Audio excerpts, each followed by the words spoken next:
free up your time right now, because this video might be the most important video I've made on this channel yet. So I don't want your short attention span to stop you from listening, because what I'm going to say today doesn't only help you with habits, but it helps you with your entire life. From when you were born, from when you will die, this concept will still have the same amount of relevance in your day-to-day. The way to cure inconsistency forever is to understand your inner voice. Now, what is our inner voice? Our inner voice is basically the thoughts and the words that cross through our mind. Basically autopilot, right? Like if you play games and stuff like that, you know the term AFK.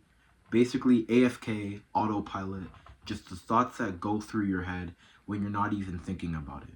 That is your inner voice. That's your inner dialogue just going crazy and doing its own thing. Now, the first thing that I want you to understand is that this inner dialogue, this voice, is not you. A lot of spiritual people have this concept where the inner voice, the thoughts that you think in your head, are at the forefront of your head. You, where you actually sit in your mind, is the back. You are the consciousness, the listener in the back of the head, seeing and observing all of these different thoughts. You aren't the actual thought. A random thought that crosses through your mind, you didn't think that. You are just observing what actually was thought. Now, you've listened to me yap. Why is this serious? Because people who aren't able to separate themselves from that inner voice in their head, and people who think that the voice in their head is them, start to align their entire life towards what it says. And if you know certain people, some inner voices are much more evil than others. What I said at the start of the video is not a joke. This transcends just building habits and staying consistent. Some people's inner voice tells them to off themselves. And because they don't have the knowledge to separate themselves from their inner voice, and they think that the voice that is actually ranting in their head is them, they live up to that idea and they do that certain action. Some people's inner voice will tell you to argue with other people and yell at other people and say some very hurtful, mean things. But that isn't you. But because you think it's you, you live up to that promise and you do those awful, mean things. When you relapse in a habit and you make a mistake, you're not really that less of who you were before. It's only when you start doing it over and over and over, you receive the negative benefits. Yeah, if you mess up on your diet, if you mess up like you forgot to read, or you forgot to do your homework, the suffering is like 1 to 2% of the actual real life moment, the real life thing. The 99 to 98% of suffering comes from how your inner thoughts think about what happened.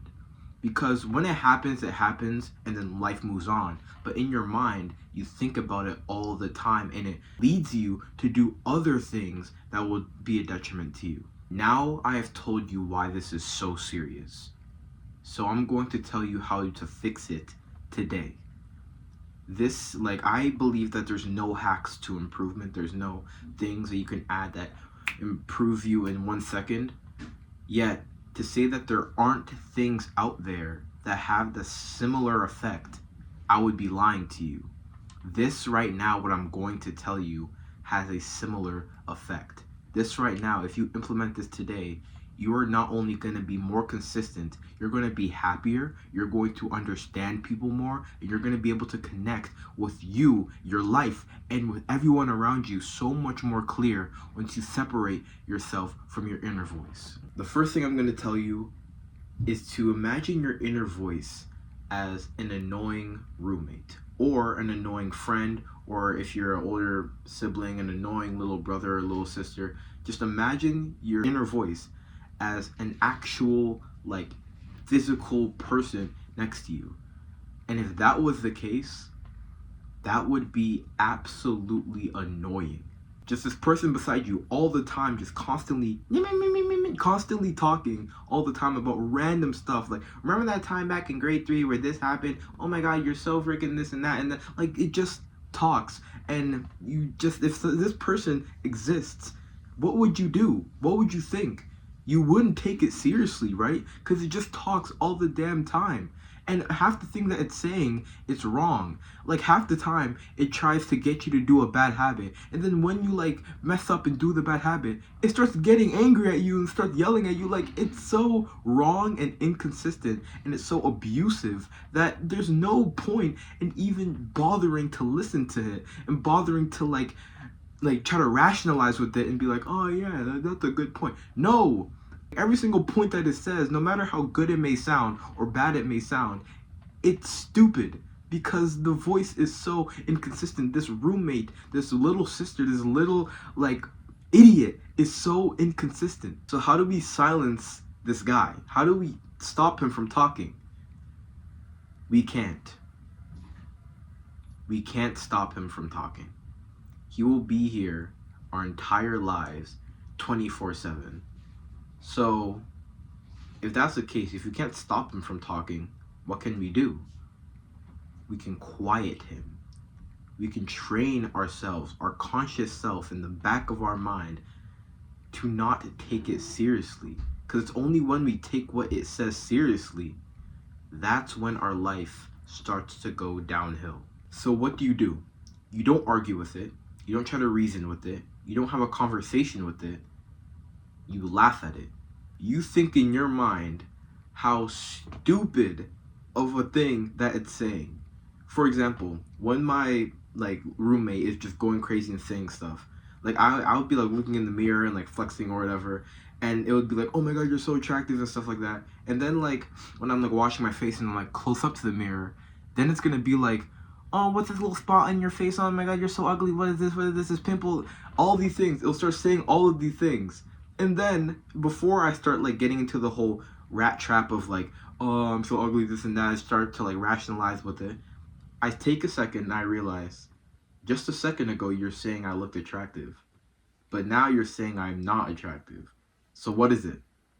And I start to smile and realize, holy crap, this guy is so freaking stupid. He can't think. He has no, like, actual grasp of what is right or what's wrong or what's true or what's not. And you'll notice after you do this, after you rationalize and, like, think in your head, like, this guy's a freaking idiot, it goes silent for 10 to 20 seconds. You get a free 10 to 20 seconds of pure silence, bliss, and happiness without the inner voice interjecting all of its opinions. And then obviously it'll start to ramp back up, like, after that time, over time, and start to say more things. And then you just do it again, and then you just get another bit of, like, happiness and bliss and just presence in the world. So this entire time, we've been letting this idiot, this absolute inconsistent piece of dog shit, decide what our identity is, decide who we are and what we think about certain things. We actually never took the time to think about who we are.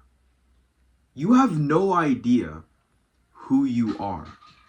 Think that for a second. You've been living for however long you've been living on this earth, and you have, like, barely of an understanding of who you truly think you are, because you've just been letting your autopilot roommate go off and decide those things for you. Who are you? Who are you truly as a person? How do you figure this out? And there's 3 ways to figure this out. The first one is manual thinking. Manual thinking is actually punching thoughts into your brain. Like, you're grabbing the thought out of thin air and you are manually thinking it into your head. I'm gonna say the word water. I just said the word water. Now I want you to visualize the word water in your head. Or if not water, visualize the word phone or computer or just something. Visualize a word in your head. Boom, you just manually thought. You just manually thought a word in your skull. And that is something that you pulled out of fucking nowhere and you put it in your head. That is you actually thinking. You know those moments where someone's talking to you and you're like, oh, wait, stop, I'm thinking right now. That's you taking the time to silence everything around you and think. You make your best decisions in isolation, just manually thinking. So if that's the case, how can we have moments in our day where we are manually thinking? The second thing I'm going to talk about is journaling. Do not click off the video.